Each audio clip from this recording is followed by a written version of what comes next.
It is a curious thing, and one I have observed more than once in my acquaintance with Mr. Sherlock Holmes, that the human mind will endure with patience the ordinary shocks of life, yet grow strangely unsettled by some small contravention of what it has silently agreed to expect.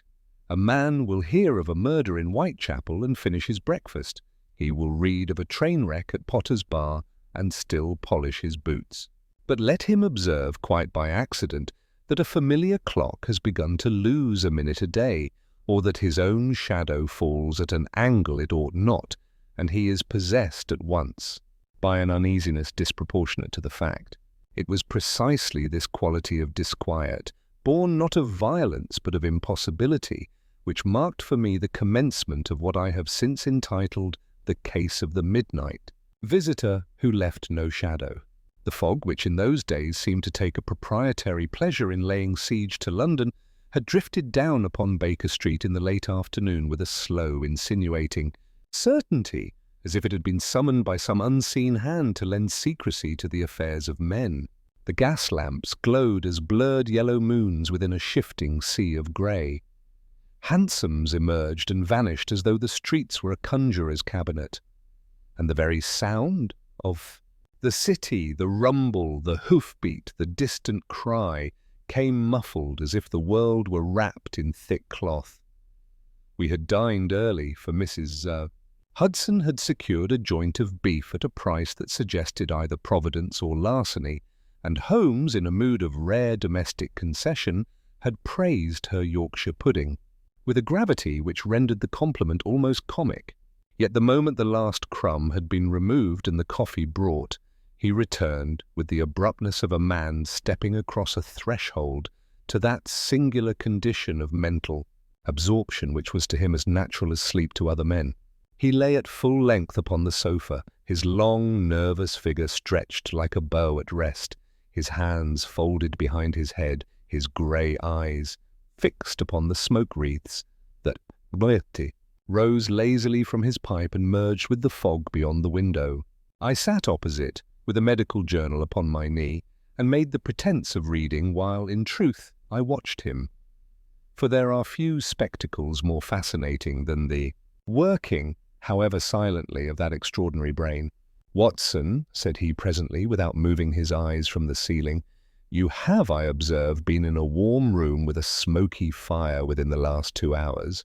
I lowered my journal. "I have been in this room," I answered, with some amusement. "It is warm, and your pipe, I confess, contributes no little to the smoke." Holmes smiled, one of his thin, quick smiles, which came and went like the flash of a knife. "No," said he, "not this room. Another. A room warmer than this, and with coal, not wood. The soot on your left cuff is granular. Furthermore, the room's fire was low, for the soot is not fresh. It has been pressed into the cloth. You have leaned your elbow upon the mantel." I laughed outright. "My dear fellow, I have done nothing of the kind." "You have," said he calmly. "You are thinking of your visit to the surgery in Paddington, where you stopped on your way back from Kensington." "Holmes!" I cried, for it was true. "But I did not mention—" "You did not," said he. "It was unnecessary. Your boots are damp with a fine spray, not rain. Kensington Gardens paths are pebbled, and one receives spray from the wheels of passing carriages. You have a smear of red clay on your right heel, such as occurs on the turn by the Serpentine. Then you took a hansom. The horse's fetlocks were wet, hence the spray, and your left cuff touched the mantel when you signed the register at old Stapleton's place. He still burns coal and still neglects his chimney. A man's habits, Watson, are as legible as his handwriting." He spoke with that air of detachment which always gave the impression that his deductions were of no more interest to him than a child's puzzle. Yet I could not help a feeling of affection and admiration, mingled with a certain weariness at my own comparative dullness. The world was full of wonders, it seemed, only I went through it with my eyes half shut. "And what," I asked, laying down my journal, "do you deduce from the fact that I visited Stapleton?" "That you are unnecessarily conscientious," said he, "and that you are not so indifferent to the welfare of others as you affect. But as to the matter itself, It is of no consequence." He was about to return to his smoke when the sharp ring of the bell below cut through the quiet of the sitting-room. Holmes's head came up like a hound's. "A client?" said he simply. "One at this hour?" I glanced at the mantel clock. It wanted 11:15. "The hours at which honest men sleep are precisely those at which dishonest men act," he returned. "But it may be neither. There are also honest men who are frightened." We heard Mrs. Hudson's soft footsteps in the passage, the murmur of her voice as she opened, and then, after a pause, her tread returning, quicker now, with a certain tremor in it. "A gentleman to see you, sir," she said, standing in the doorway. "He would not give his name, but he says it is a matter of life and death." Holmes swung himself from the sofa with the lithe ease of a man who has been waiting for precisely this. "Show him up," said he. Mrs. D. Hudson withdrew, and within moments there came the sound of a heavy step upon the stairs, measured yet urgent, as of one who would keep his composure by sheer force of will. The door opened, and a man entered, tall, broad in the shoulders, and wrapped in a dark overcoat which glistened faintly with the fog's damp. He wore a soft hat pulled low and a scarf drawn high, so that only his eyes were visible at first. Eyes that were startlingly pale and restless and set deep beneath a brow, furrowed by more than age. He closed the door behind him with care and stood for an instant as if listening, not to the room, but to the house itself. Holmes did not offer his hand. He rarely did. He merely indicated the chair by the fire. "Pray be seated," said he. "You are among friends here. This is my colleague, Dr. Watson." The man remained standing. "You will forgive me," he said, and his voice was of that cultivated sort which betrays schooling and good society, though it was strained now and pitched low. "I cannot, at least not yet. I have been followed." Holmes's eyes narrowed. "By whom?" The visitor hesitated. "By something," he said at last, and I saw, with a physician's alarm, the sheen of sweat upon his temple, despite the cold. "That is the monstrous part of it, Mr. Holmes. I cannot tell you by whom, for I could not see it properly." Holmes's manner altered in an instant. The faint trace of languor vanished, replaced by that alert stillness I had come to associate with the scent of an interesting problem. "You could not see it," he repeated. "Yet you say you were followed." "Yes." "Then you perceived it by sound?" "No." "By smell?" "No." "By touch?" The man's throat worked. "By its absence," he whispered. Holmes's eyebrows rose, not in disbelief, but in appreciation of the phrase. "An absence is a curious thing to be pursued by," said he. "Sit down, sir. It is far easier to describe a void when one is not obliged to stand upon trembling legs." There was something in Holmes's tone, its calm authority perhaps, that broke the man's resistance. He moved mechanically to the chair and sat, leaning forward with his elbows upon his knees, his gloved hands clasped so tightly that the leather creaked. Holmes, instead of seating himself, paced once to the window and drew aside the curtain by a fraction. The fog pressed against the pane like the breath of a giant. He let the curtain fall back and turned again. "You have been out in it for some time," said he, "and you have run through at least 2 streets where there has been building work, for the plaster dust on your right sleeve is fresh and white. You are a man of means, for your coat is of excellent cloth and your gloves are kid, yet you have not come in a carriage. You have come on foot because you feared to be observed at a public stand." The visitor stared at him. "You are right," he said hoarsely. "Good God, then perhaps you can help me." Holmes sat at last, not in the armchair, but in his own straight-backed seat, and steepled his fingers. "Begin at the beginning," said he, "and do not omit anything because it seems to you foolish or impossible. Those are the very things which matter." The man drew a deep breath as if the act pained him. "My name," he began, and then stopped. His eyes darted to the door, to the shadowed corners, to the stair beyond. No, no names yet. Forgive me. I am connected with a house of some position. If this were to become public, it will not, said Holmes, with a curtness that was almost kindness from him. You may call yourself what you please. For my purposes, you are Mr. X until you choose otherwise. The man nodded, grateful for the concession. Very well, said he. Mr. Holmes, I live, at present, near Grosvenor Square. It is a respectable address. I have lived there for 3 months.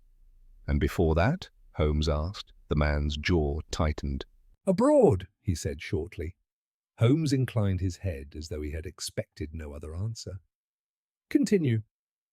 This evening, said Mr. Dees. X. At a little after 9 I was in my study. I had dismissed my servants early, for my wife is away in Bath, and there was no need for them to remain. I sat alone with a book. The house was quiet. He paused and swallowed. Then I heard the clock in the hall strike 9. It is a loud clock. Was accurate. You say was, Holmes murmured. Yes, said the man, and the word carried with it a curious bitterness. At the 9th stroke, I became aware of a movement, not a sound, mind you. It was as if the air altered. Have you ever sat in a room and known, without turning your head, that someone has entered behind you? I nodded. Many times, indeed, in the operating theatre, one feels the presence of an assistant before hearing his step. It was that, Mr. X went on, but more oppressive, as if the room had become smaller. I turned, and there, by the curtains, stood a man. A man, Holmes repeated softly. You saw him clearly? I saw him, said Mr. X, and yet I did not, for the light was behind him, the lamp was on my desk, the curtains were drawn, he was between me and the window. I could make out the shape of him, tall, thin, wearing some sort of long coat. His head was uncovered. And his face? Mr. X closed his eyes briefly. I could not see his face, he said. It was in shadow. Ah, said Holmes, and I could not tell whether the exclamation was of disappointment or satisfaction. Go on. I rose, Mr. X continued, and demanded to know who he was and how he had entered. He did not answer. That is the first dreadful thing. He did not answer. He did not move. He merely stood there as if he were a cutout from black paper.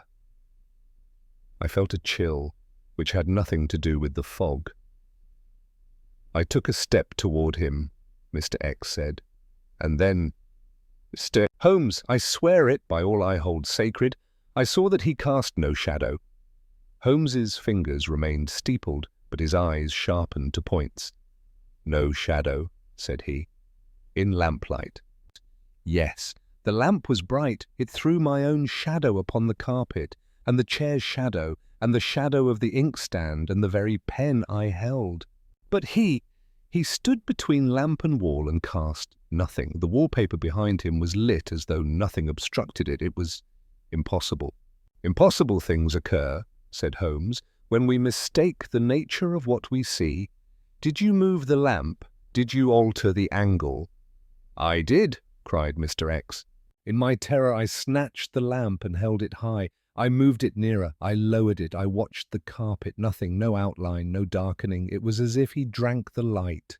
Holmes's expression remained unreadable. He merely asked, very quietly, "And what did this shadowless man do?" Mr. X licked his lips. "He lifted his hand," he said, slowly, "and in it was a letter." Holmes's head inclined. "A letter for you." "For me," Mr. X whispered. "He extended it toward me. God help me, I took it. The paper was cold." "Cold paper is not unusual," Holmes observed. "Not that," said Mr. X fiercely. "It was cold as if it had been lying in a cellar, as if it had been kept beside ice." Holmes held out his hand. "You have the letter still, Mr. X started, as though surprised that anyone could think of such a thing, and then with trembling fingers he reached inside his coat and drew out an envelope of thick cream, paper unsealed. He offered it to Holmes as one might offer a dangerous insect. Holmes took it, and I noticed at once the care with which he held it, pinched at the very corners, as though already alert to those tiny physical facts which were his true language. He did not open it immediately. Instead, he examined the outside under the lamp, turning it, sniffing it very slightly, even holding it for a moment against his cheek. "A curious wax," he murmured, for there was a faint smear where a seal might once have been. "And no address, no name, only—" He held it out so that I might see. Upon the envelope was written in a bold, old-fashioned hand a single word: midnight. Holmes's eyes flicked to the clock. "It wants 11:15, said he. "Midnight is still some time away. Pray continue, Mr. X. What occurred after you received this?" Mr. X's voice had sunk to a dull monotone, as if he recited something he had tried in vain to rid himself of. "I looked up," he said, "and he was gone." "Gone," I repeated. "You did not see him leave?" "No, there was no sound, no movement. One moment he stood there, the next, nothing. Yet the room still felt smaller, as if the air had remembered him." Holmes's gaze was fixed upon the envelope. "And the door?" he asked. "It was locked," said Mr. X. "I had locked it myself. The windows were fastened." "There was no fireplace large enough for a cat." Holmes nodded, as if doors and windows were mere stage properties to him. "And you say you were followed afterwards?" "Yes," said Mr. X, and the monotone cracked. "After he vanished, at first I could do nothing but stand there. Then I opened the envelope." Holmes finally slipped a thin knife beneath the flap and drew out a single sheet. He did not hand it to me, but held it so that his own eyes could take in the words. Mr. X watched him, his pale eyes pleading. "It said," he whispered, "that at midnight I must go to the old churchyard at St. Bartholomew's, St.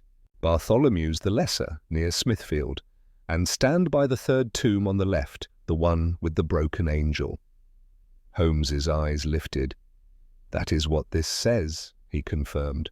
"And it said," Mr. X went on, his breath coming quicker, "that if I did not go, something would happen, something that would ruin me utterly. Not death, no, it was more precise than that. It said it would take my name and leave me living to watch it walk away." Holmes's face did not change, but I saw his fingers tighten upon the paper. "A melodramatic threat," said he. "It is not melodrama when you have seen what I have seen," cried Mr. X. "I sat in that chair, Mr. Holmes, and I thought, God forgive me, I thought I had gone mad. And then, as I stared at the carpet, I noticed something." "What?" Holmes' voice was sharp now. "A mark," said Mr. X. "A mark on the carpet where he had stood. Not a footprint, no, it was as if the pile had been pressed down by weight. A long, narrow shape, like the sole of a boot, but there was no dirt, no damp, just that flattening, as if something heavy had been there, though nothing had cast a shadow." Holmes's eyes gleamed. This, at least, was a fact. "I went to the hall," Mr. X continued, meaning to rouse the servants, but as I passed the mirror, this is why I speak of being followed by an absence, I saw behind me in the reflection a darkness that moved with me. "In the mirror," Holmes repeated. "Yes," said Mr. X. "Only in the mirror. When I turned my head, there was nothing. When I looked again in the glass, there it was, a tall shape, close behind me, yet not close enough to touch. It did not reflect the lamp's light. It did not blur like a shadow. It was a man-shaped lack of substance." Holmes leaned forward. "And you came here at once?" "I fled," said Mr. X simply. "I did not dare remain alone in that house. I took my coat, my hat, and I went out into the fog. And as I went, the gas lamps made pools of light upon the pavement. I saw my own shadow stretch ahead of me and the shadows of passers-by. But whenever I glanced behind, only behind, I saw none where he should have been, no second shadow. Yet in the mirrors of shop windows I saw him again, always just beyond my shoulder. He broke off, covering his face with his hands in an effort at control. Holmes sat quite still. To any casual observer he might have seemed indifferent, but I knew the signs, the slight narrowing of the eyes, the barely perceptible quickening of breath. The case had caught him. "And you have told no one?" Holmes asked. "No one," Mr. X said, lifting his head. "If it is a trick, it is aimed at my disgrace. If it is madness, it is my own. Either way, I cannot call in the police like a frightened child. I thought, someone told me, that you dealt with things that others cannot name." Holmes' mouth twitched. "I deal with facts," said he, "and with men who conceal them. The rest is merely dressing. Now, Mr.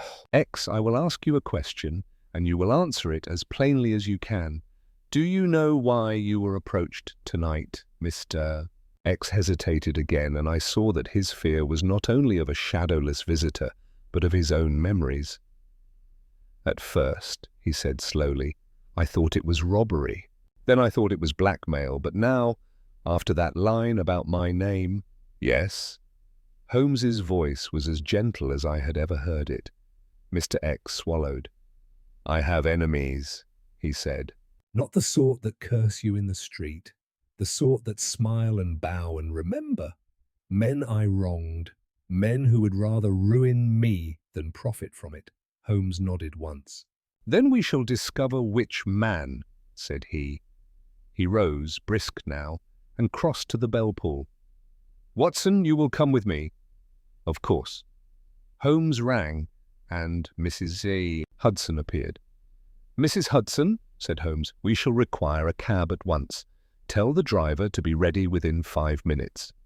"Yes, sir." She looked startled. "At this hour?" "At this hour," Holmes confirmed. She withdrew. Holmes turned back to our visitor. "You say the message bids you go to St. Bartholomew's the Lesser at midnight," said he. "It is now 11:15. That gives us ample time to reach your house, inspect this study of yours, and then proceed, if necessary, to the churchyard." Mr. X half rose. "You will come with me?" he cried, incredulous. Holmes's eyes were cold. "I will go where the facts are," said he. "And if your shadowless friend is a man, as I suspect, then he will leave traces like any other. The world contains no miracles, Mr. X, only ignorance." "And if he is not a man?" Mr. X whispered. Holmes's gaze held him. "Then," said Holmes quietly, "he will be even easier to catch." There was a confidence in the words which steadied even me, though I confess that the account we had heard, the mirror images, the pressed carpet, the absence of a shadow, had stirred in my mind those primitive terrors which civilization keeps only barely in check. Yet Holmes, having accepted the case, seemed already to have placed it among his familiar categories, as a surgeon places a strange growth beneath his knife. He folded the letter carefully, slipped it into his pocketbook, and began to gather his instruments with the methodical exactness of a man preparing for an operation. From a drawer he took his magnifying lens, from another a small tape, from the mantel his revolver, which he weighed for an instant in his hand before slipping it into his coat. "You will forgive the precaution," he said to Mr. X, whose eyes had widened at the sight of the weapon. "There are shadowless men in this world, and there are also men whose deeds are dark enough without any optical peculiarities." The cab rattled up outside, its wheels splashing in the damp. As we descended the stairs, Mr. X kept close to Holmes, like a man clinging to the only solid thing in a nightmare. Once as we reached the door, he glanced toward the mirror in the hall, a small gilt-framed piece that Mrs. Hudson prized, and I saw him recoil, his hand flying to his throat. "There!" he gasped. "Do you see?" I looked. In the glass was reflected the hallway behind us, the staircase, the hanging coats, and our 3 figures. Holmes in front, tall and lean, myself beside him, Mr. X pale and trembling. Nothing else. Holmes followed his gaze, then turned his own eyes, not to the mirror, but to the skirting board below it. "Interesting," said he very softly. "What is?" I demanded, for I saw nothing. Holmes did not answer at once. He stepped nearer to the mirror, and for a moment he moved his hand before it, as though testing the air. Then, with a suddenness that made Mr.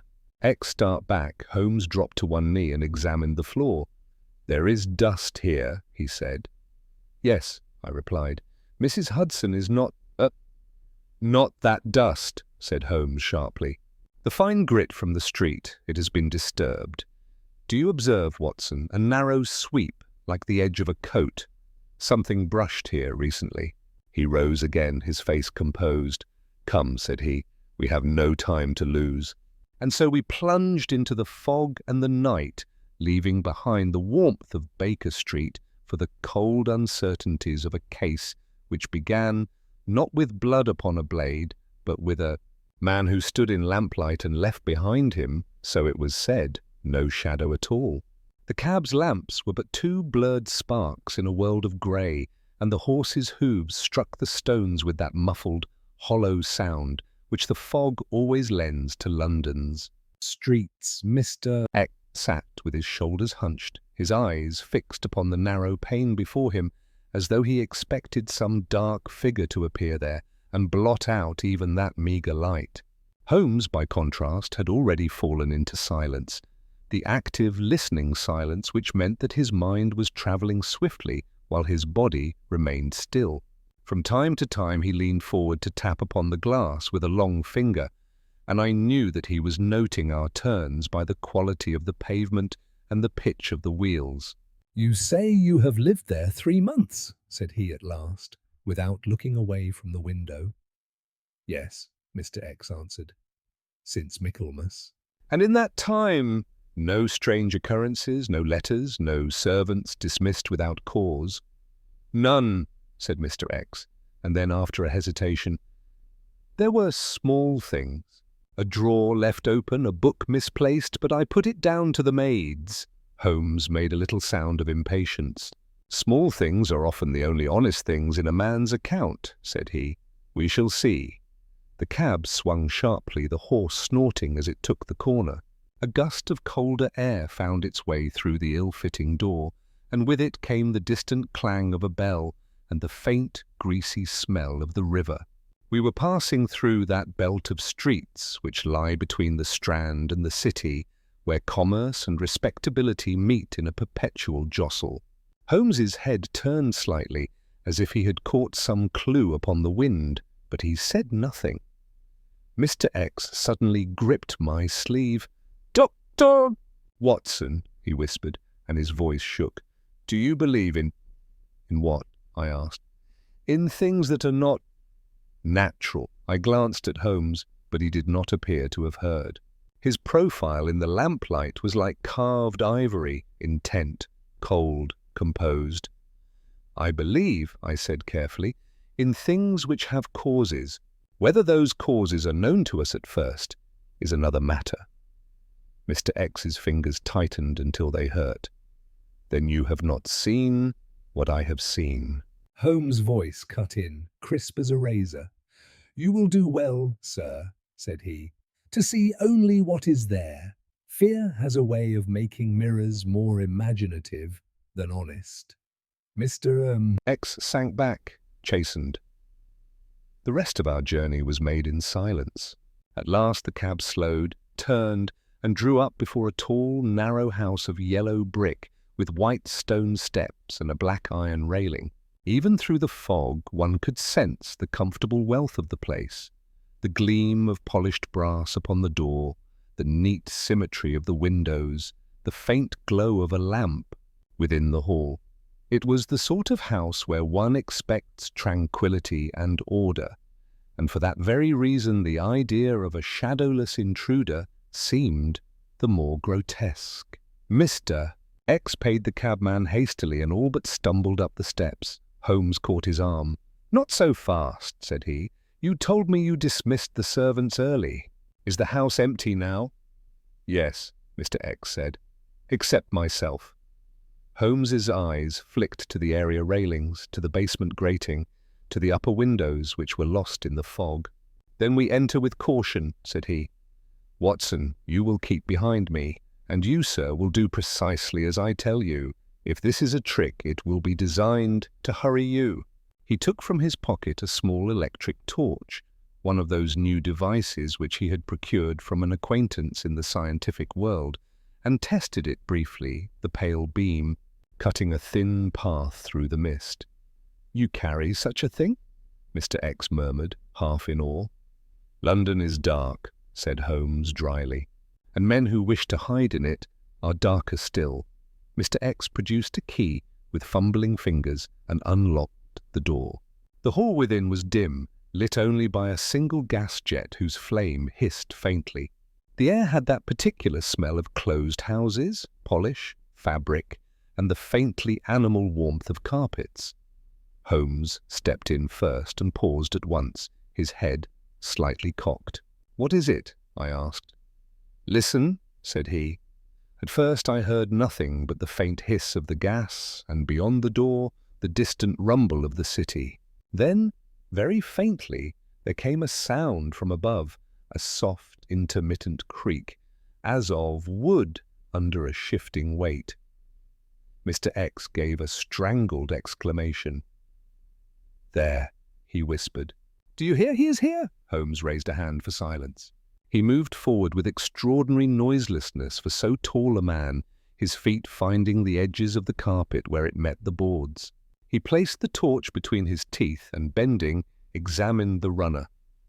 There are no wet prints, he murmured, no grit, no fresh disturbance, yet that sound is real. He drew the torch from his mouth and directed its beam up the stairs. The fog's damp had followed us in, and the light made the air glitter with tiny droplets. The staircase rose in a graceful curve, vanishing into darkness at the landing. Your study is on which floor? Holmes asked. First floor. Front, Mr. X whispered. Then the sound above may be nothing more than settling boards, said Holmes, though I could tell by his tone that he did not fully believe it. Still, we shall not ignore it. He stepped to the hall table where a mirror hung, larger than Mrs. Hudson's and more ornate. It caught the torchlight and threw it back in a pale glare. Mr. X flinched and turned away, but Holmes studied the glass intently, moving the beam across it as one might sweep a lantern across a dark alley. There is nothing behind us, he said. If you saw a shape in the reflection earlier, it was either because you were observed at some distance, outside perhaps, or because the angle of the glass caught something you did not recognize. Mr. X's face was pinched. I know what I saw. We shall test what you saw, said Holmes. He reached out and, with a swift motion, rotated the mirror slightly upon its hook so that it faced more toward the stair. Watson, stand where you are. Mr. X, stand beside him. We obeyed, puzzled. Holmes then walked slowly up the first 3 steps, his torchlight falling upon him and casting his long shadow back into the hall. He stopped. Do you see me in the mirror? He asked. Yes, I said. And your shadow. And if I step aside? He moved a fraction to the left. His reflection shifted. His shadow shifted, obedient to the laws of light. Holmes descended again. A mirror, said he, does not show what is there. It shows what light brings to it. If one wishes to produce the impression of a presence in a reflection but not in direct sight, one has only to arrange light and angle accordingly. That is a simple matter for a clever man. Mr. X stared at him as though the words were comfort and insult in equal measure. You mean it was contrived? I mean, said Holmes, that there is no need to invoke phantoms when one has carpenters. He turned sharply toward the staircase. Now, to the study, said he. We mounted the stairs. The creaking above did not repeat, yet I felt, as Mr. X had described, a curious oppression, as if the darkness at the landing were thickened by something more than mere absence of light. Holmes, however, moved with an unbroken composure. At the first-floor landing, he paused, not looking ahead but down at the edge of the carpet where it met the polished wood. "Someone has been here," he said quietly. Mr. X clutched at the banister. "How? How can you tell?" Holmes pointed with the torch. In the beam I saw what he meant, a faint, pale dusting upon the dark wood near the skirting board, as though something had brushed against it and left behind a trace of plaster or chalk. "The same plaster dust as upon your sleeve," said Holmes, "but this is finer, fresher. It has been brought in from outside very recently. Your sleeve gathered its dust earlier in the street. This dust has been deposited here since you came home." Mr. X's mouth fell open. "But the door was locked. The windows—" "We shall see," said Holmes. His tone had that relentless calm which always meant he was more excited than he wished to show. "Your study door?" Mr. X led us to a polished door with a brass knob. His hand hovered, trembling. Holmes brushed him gently aside and placed his own fingers upon the knob, not turning it, merely feeling it. "Warm," said he. "Someone has touched this within the last few minutes." He drew back his coat with one hand, revealing the revolver, and with the other he turned the knob and pushed the door open. The study beyond was exactly as Mr. X had described, a handsome room with bookcases to the ceiling, heavy curtains drawn, and a desk upon which a lamp burned low. The light from it made a pool upon the carpet, and within that pool everything seemed ordinary. Too ordinary, I thought, for the story we had heard. Holmes stepped in and, before even glancing at the desk, looked down. "There," said he.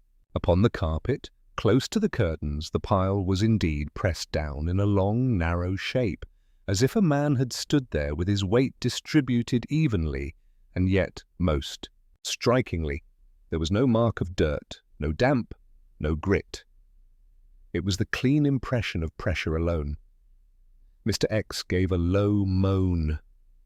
That is where he stood. Holmes crouched, his lens already in his hand.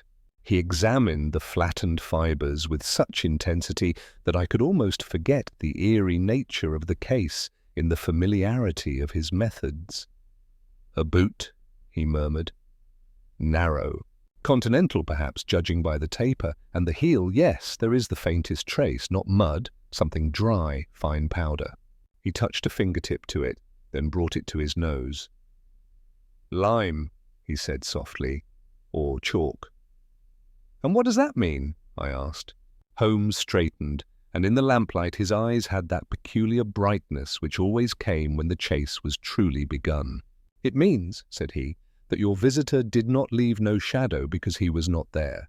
He left no shadow because he was between your lamp and something which consumed or redirected the light. And it also means that he came here prepared, not only to frighten you, Mr. X, but to do it with a craftsman's exactness." He moved to the desk and with a swift glance took in the scattered papers, the inkstand, the half-open book. Then his hand darted out to the lamp. "Here is your answer," said he. He lifted it slightly and angled it toward the wall. Behind the lamp's shade, fixed to the brass stem with a thin strip of dark material, was a small disc, black as soot, and so placed that when the lamp was in its usual position, the disc would intercept the strongest part of the light and cast a strange, softened illumination forward. Holmes flicked it with his fingernail. It swung slightly as if on a hinge. "A simple attachment," said he, "a shutter. With this, one may alter the direction of the light without the seated man noticing. One may also ensure that a figure standing in a particular place will not be struck by the direct beam." Mr. X stared, his face blanching further. Then he did cast a shadow," he whispered.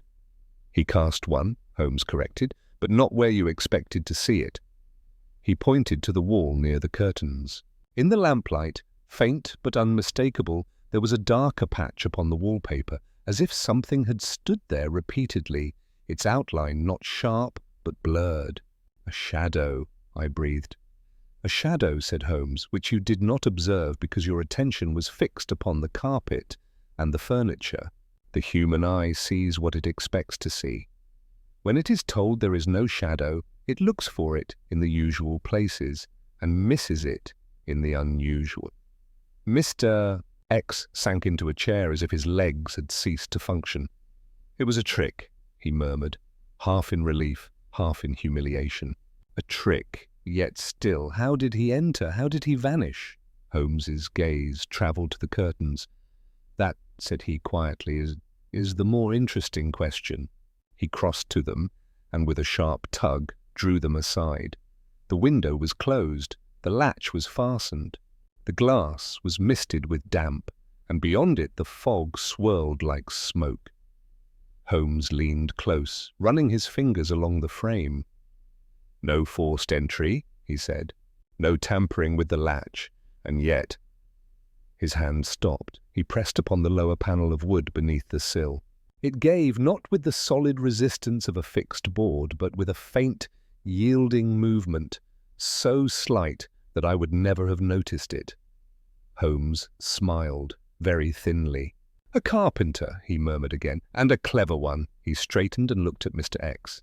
"Tell me, Sue," said he, "when you took this house, did you have any alterations made?" Mr. X's eyes were unfocused, as if he struggled to grasp the question. "Alterations? No, only some repairs. The agent said the window frame had dry rot. A man came. He worked for 2 days. Holmes's smile vanished. "And did you choose this agent yourself?"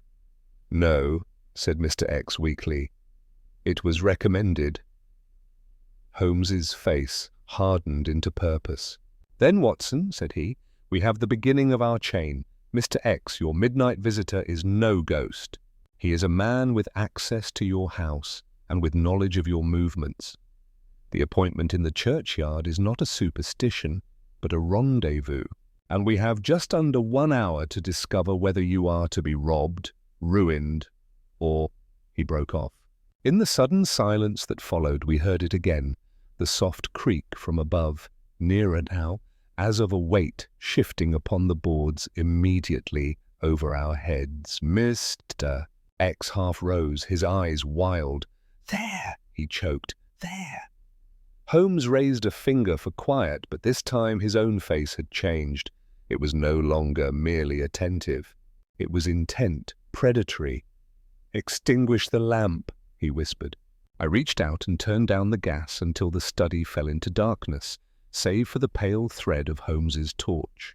Holmes moved to the door and, with a gesture, placed me to one side and Mr. X behind the desk. "Whatever happens," he breathed, "do not move unless I tell you." And then, as we held our breath in the darkened study, there came from the passage outside a sound so slight it was almost nothing, the faint click of a latch turning, and the soft, careful pressure of a door opening, very slowly, into our room. For a few seconds, the opening of that door seemed to take an age, and I confess that my hand went instinctively to the pocket where I carried my own revolver. In the darkness, one's imagination becomes an eager accomplice to fear. Every creak of timber is a footstep, every draught a whispered breath. Yet Holmes stood as motionless as the shadow of a statue, the thin beam of his torch held low so that it grazed the carpet, rather than lighting the doorway. He was not looking for a face, he was looking for a foot. The door had opened no more than a hand's breadth when it halted. A faint outline, no more than a deeper density of darkness, hung in the gap. Then came a sound so soft that I could scarce be sure I heard it, the whisper of fabric against wood, as if a sleeve had brushed the jamb. Holmes's torch flicked once, quick as the tongue of a snake. The beam caught. Nothing. The doorway was empty. Yet in that fraction of a second I saw upon the edge of the door itself a pale streak, like chalk upon polished mahogany. Holmes had seen it too. He sprang forward with a sudden violence that made Mr. X stifle a cry. His long arm shot out, not toward the doorway, but downward toward the threshold, as though he would seize something invisible at the level of the floor. There came an exclamation, not loud, but unmistakably human, and then a sound of rapid retreat. Holmes lunged into the passage, and I followed, the torch now in my own hand, throwing wild bars of light upon the walls as I ran. A figure darted across the landing above. Thin, dark, astonishingly quick. For an instant the beam caught the glint of a metal button and the white flash of a cuff. Then the man was gone, bounding up the stairs into the gloom of the upper floor. Holmes did not pursue blindly. He halted at the foot of the stair, listening, his head tilted. I could hear the retreating footsteps, soft, practiced, avoiding the boards that would creak, until they vanished altogether, swallowed by the thick silence of the house. Mr. X appeared behind us, trembling. "You saw him," he whispered. "You saw him? Then it is real. It is very real," said Holmes, "and very mortal. Watson, the torch." I handed it to him. He swept the beam along the stairs, and then, instead of rushing upward, he dropped to one knee at the first step and examined the carpet runner. "Chalk," he murmured, "a deliberate mark." He brushed the door to leave the impression of a presence, and yet avoid leaving a print, but he was careless or hurried. He rose and went to the banister, running his fingers along it. "Fresh grease," he said, from a glove. Mr. X gave a broken laugh that was half sob. "Then he has been in my house all along," he said, "watching me, waiting." Holmes cut him short. "He has been in your house tonight," said he. "As to all along, we shall establish that presently. For now he has fled upward. That suggests one of two things. Either he has an exit above which you do not know, or he is foolish enough to believe you will not follow." "And will you?" I asked. Holmes's eyes were bright in the torchlight. "We will," said he, "but we will do it properly." He moved to the hall and, with a quick glance at the front door, drew the bolt himself. Then he crossed to the back, where a dim passage led toward the kitchen, and tested that door as well. "Locked," he said. "Good. Watson, take Mr. X into the study and keep him there. If anyone comes down, you will see him. Do not chase. Do you understand?" "Perfectly." Holmes's mouth tightened in approval. "Then I go above," said he, "and I go alone. 2 men blundering in the dark make twice the noise and half the sense." He was already ascending before I could protest.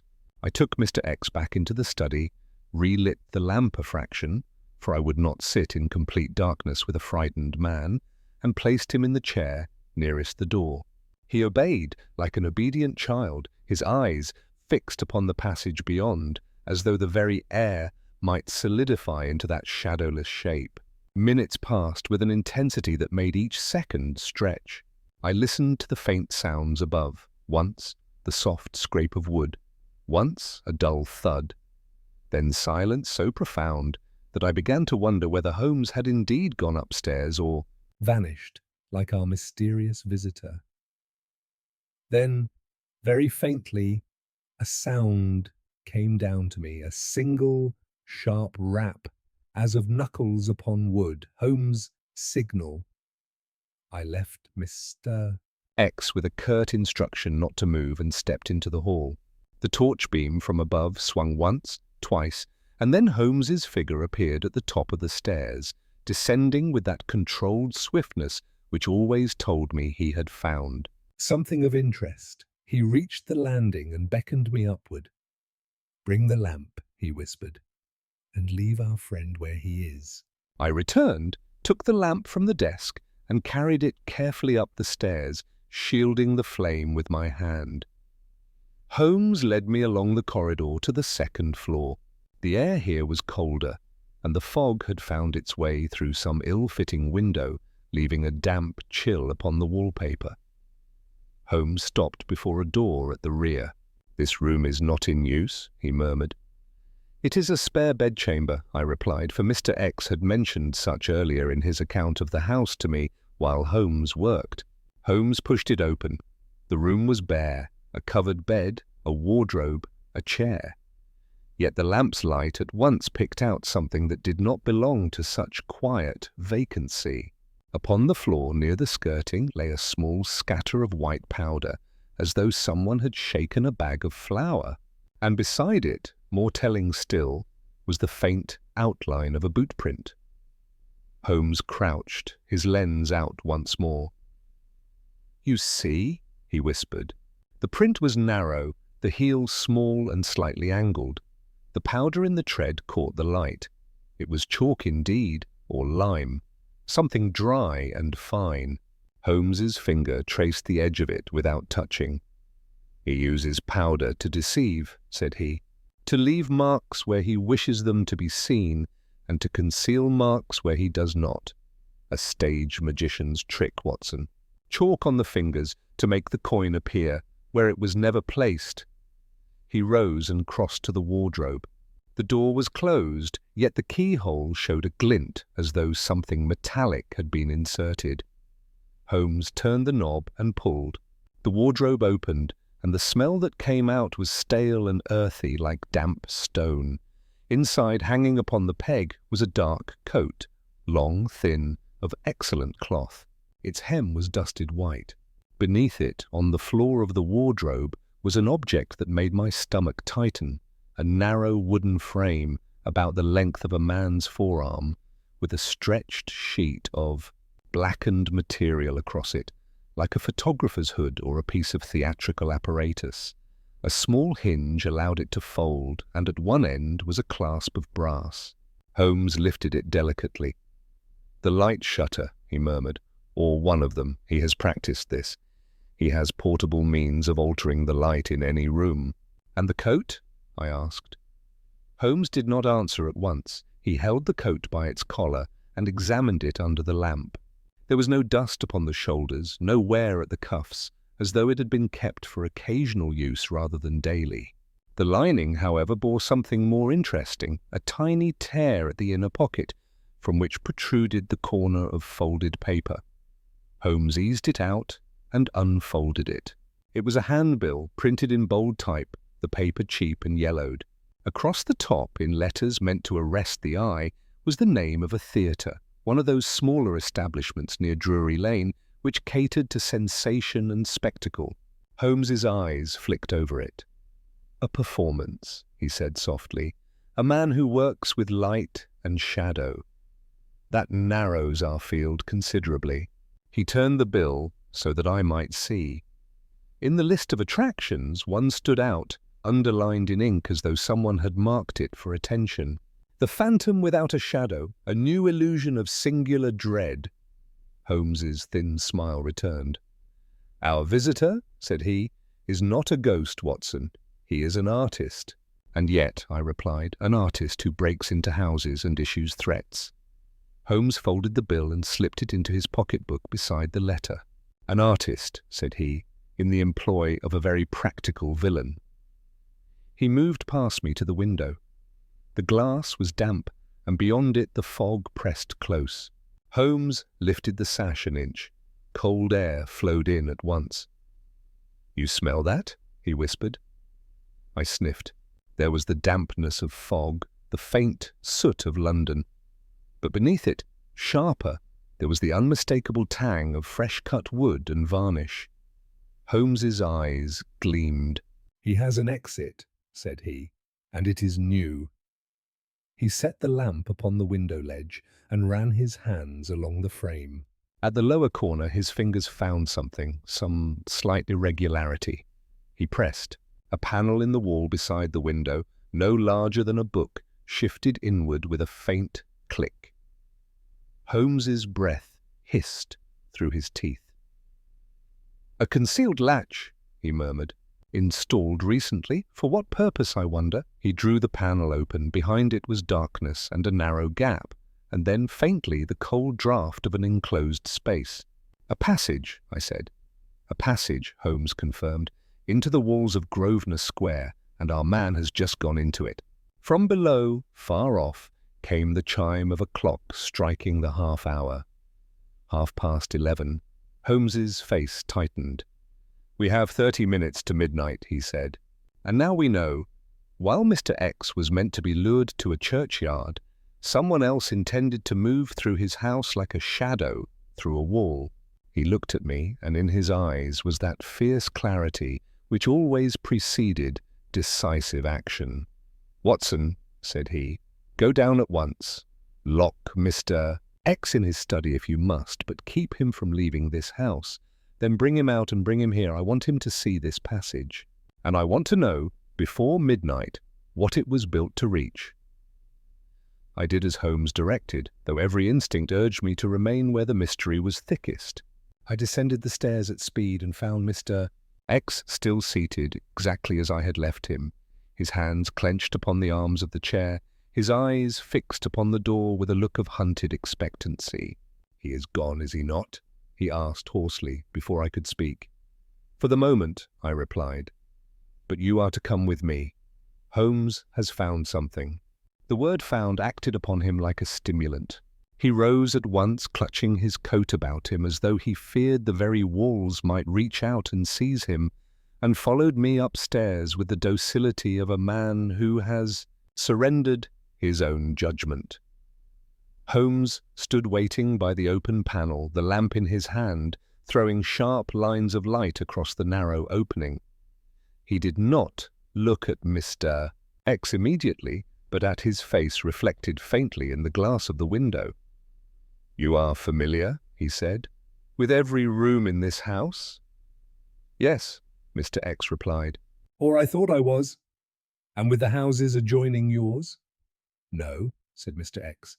"They are let to other families. I have never been inside them." Holmes nodded. "Then you will observe this," said he, and stepped aside. Mr. X peered into the opening. At first he recoiled, then leaned forward, his fear momentarily overcome by astonishment. "A passage," he whispered. "Inside the wall?" "Yes," said Holmes. "A service crawl, no doubt, once intended for pipes or chimneys. It has been widened, lined, and fitted with latches, recently, as the smell of varnish attests." "You did not commission this?" "On my life, no. And yet it exists," said Holmes. "Which tells us that someone had access to this house during the period of your tenancy, with both time and privacy enough to perform structural alterations." Mr. X's face was grey. "The agent," he murmured. "The repairs. The window frame." "Precisely," said Holmes. "And now we must learn where this passage leads." He stooped and stepped into the opening with the practised ease of a man accustomed to narrow places. The beam of his torch vanished into the darkness beyond, and for an instant I feared he would proceed alone, but he turned back. "Watson, with me," said he. "Mr. X, you will remain here. If you hear anything at all, you will call out." Mr. X nodded mutely, gripping the lamp as though it were a talisman. The passage was narrow, but not uncomfortable, its walls lined with rough boards that bore the marks of recent tools. The floor sloped slightly downward, and the air within was cold and dry, carrying the stale smell of long-sealed spaces mixed with the sharper scent of new wood. Holmes moved ahead, his torch sweeping steadily, never lingering, yet missing nothing. "How far do you suppose this runs?" I whispered. "As far as it needs to," he replied. "A man intent on secrecy is rarely economical with his labor." After some 20 feet, the passage widened, branching like the fork of a tree. Holmes paused, examining the floor. "Here," said he, "footmarks, 2 sets, one fresh, one older. Our visitor has used this route often." He chose the left branch without hesitation. "Why left?" I asked. "Because the boards there are more worn," he answered. "The other has been used, but less frequently. Habit is a powerful guide." The passage ended abruptly at another panel, which Holmes opened with a practised hand. Beyond it lay a room, small, low-ceilinged, and plainly furnished. A narrow bed stood against one wall, a table against another. Upon the table lay a coil of rope, a small hammer, and, most arresting of all, a sheaf of papers bound with twine. Holmes's torch swept over the room and came to rest upon the window. It was open an inch, and the fog pressed against it like a living thing. "We are no longer in Mr. X's house," Holmes murmured. "Then we are in the neighbouring one," he finished, "or in a space belonging to it." He crossed to the table and examined the papers. His eyes moved rapidly as he skimmed them, and I saw his mouth set into a thin, grim line. "What is it?" I asked. "Correspondence," said he, "and accounts. Very interesting accounts." He handed me one sheet. It was a list of dates and sums, some marked with a neat tick, others with a cross. Beside several was written a single initial. "X," I said. Holmes nodded. "Blackmail," said he, "or rather its preparation. Our friend downstairs has enemies, as he said, but at least one of them has chosen a method that combines theatrical terror with very practical gain." He gathered the papers and slipped them into his pocket. "Now," he said, "we must return. There is no time to pursue the fugitive further through these walls. Midnight approaches, and the appointment at the churchyard was not a mere distraction. It was meant to draw Mr.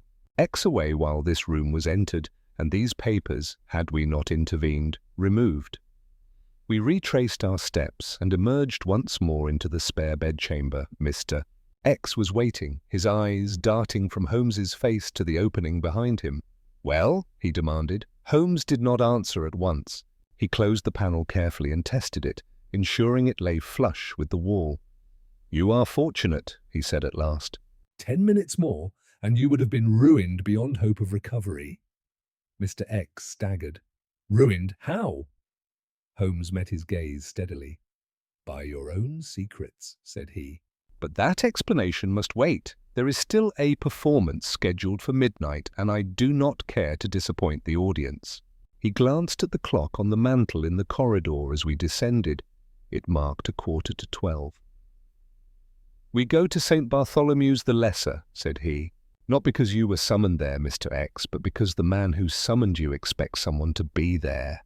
And men who expect things at midnight are often careless when the hour strikes." Mr. X hesitated. "But if he sees me—" "He will not," said Holmes. "You will remain in the background. Watson and I will do the watching." We left the house as quietly as we had entered and took another cab, Holmes giving the address in a low voice. As we rattled through the fog, I noticed that Mr. X no longer stared at the mirrors of passing shops. His fear had altered its shape. It was no longer of shadows, but of revelations. The cab drew up near Smithfield, and we dismissed it at some distance from the churchyard. Bartholomew's the Lesser rose from the fog like a darker blot upon the night, its ancient stones damp and cold. The churchyard beside it was small and neglected, its tombs leaning at odd angles, their inscriptions softened by time. Holmes halted us at the gate. "There," he said softly, pointing. I followed his finger. Through the mist, near the third tomb on the left, the one with the broken angel, I saw a shape, standing very still. A tall, thin shape, cloaked and unmoving. "And his shadow?" Mr. X whispered behind me. I looked. The moon was obscured, the lamps distant, and yet upon the ground there lay a faint darkness at the figure's feet, distorted by the uneven earth but unmistakably present. Holmes's lips curved in the ghost of a smile. "This time," said he has nowhere to hide it." We melted back into the deeper fog and waited while the church clock within the tower began, slowly and solemnly, to toll the hour of midnight. The final stroke of the clock lingered in the fog like a dying vibration, and for a few seconds after it ceased, there was no movement at all. The figure by the broken angel stood as rigid as the stone beside it, as though carved there by the same patient hand. Holmes, crouched a little ahead of me behind a leaning tomb, did not so much as shift his weight. His eyes were fixed upon the man, yet I could see that he was also acutely aware of the space around him, the paths, the gate, the blank stretches of mist between the graves where something might approach unseen. Then the figure stirred. He lifted his head slightly as one who listens for a signal long expected, but not heard. His posture changed, impatience creeping into it, and he took a step forward, peering into the fog that filled the narrow path between the stones. "No one comes," he muttered, and though the words were low, The night carried them clearly. Holmes's hand closed for an instant upon my sleeve, a warning to stillness. The man by the tomb waited a little longer, then drew back the hood of his cloak. The light was poor, but I caught a glimpse of a narrow, intelligent face, clean-shaven, with the alert eyes of one accustomed to watching rather than being watched. He reached into his coat and took out a watch, holding it close to his face. 5 minutes passed, he said under his breath. Damn him. Holmes leaned nearer to me. He expected Mr. X to be here, he whispered, and he expected him to come alone. As if summoned by the thought, a sound came from the far end of the churchyard, the soft crunch of footsteps upon gravel. The man by the angel stiffened at once, turning sharply. A second figure emerged from the fog, a shorter man, broad in the shoulders, walking with the unhurried confidence of one who fears neither recognition nor pursuit. He wore a dark overcoat, buttoned high, and a bowler hat pulled low. His face was indistinct, but there was something in the set of his head that spoke of assurance bordering on arrogance. The tall man took a step forward. You are late, he said. The newcomer laughed quietly. I am never late, he replied. Others are merely early. Holmes's fingers tightened upon his revolver. That, he murmured, will be our principal. The tall man's tone sharpened. He did not come. No, said the other calmly, which suggests that something has gone awry. The tall man's eyes flicked nervously to the fog. Did you see him tonight? I did, said the shorter man. Or rather, I saw that he saw what we wished him to see. Then where is he? The shorter man gave a thin smile. Perhaps, said he has learned that shadows are not the most dangerous things in London. At that instant, Holmes rose from behind the tomb. Quite so, said he, his voice ringing clear and authoritative in the damp night. And perhaps he has also learned that clever men grow careless when they believe themselves invisible. Both men wheeled. The tall one recoiled, his hand flying instinctively to his coat while the shorter stood his ground, his eyes narrowing. Who the devil? He began. Holmes stepped forward into the dim light. Sherlock Holmes, said he, and this is the end of your little entertainment.